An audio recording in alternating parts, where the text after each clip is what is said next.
First time మా బాబు shoot నుంచి return gift తీసుకొచ్చాడు. ఇన్ని సంవత్సరాల నుంచి వాడు చేస్తున్నాడు కానీ ఎవ్వరు ఇవ్వలేదు రిటర్న్ గిఫ్ట్. వీళ్ళెవరో కానీ చూడండి, ఒక బాక్స్, 2 అరటిపళ్ళు, ఒక్క ఆకు వీళ్ళు పడేశారంట. ఇదే అందరికి ఇస్తారు చూడండి, అదే కవర్ వీళ్ళకి కూడా ఇచ్చారు. ఇలా ఫోటోగ్రాఫర్స్ ని కూడా అందరితో సమానంగా చూడడం నేను ఫస్ట్ టైం చూస్తున్నాను. ఎన్ని షూట్లు చేశారో ఒక్కళ్ళు కూడా ఇలా ఇవ్వలేదు.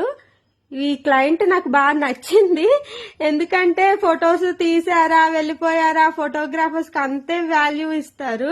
కానీ వీళ్ళు అందరితో సమానంగా గెస్ట్ లాగే వీళ్ళని చూసి రిటర్న్ గిఫ్ట్ ఇచ్చారు. ఈ బాక్స్ ఎంత ఉంది ఏంటి కాదు, వాళ్ళ ప్రేమ నాకు బాగా నచ్చింది. ఉన్నారబ్బా మంచి వాళ్ళు.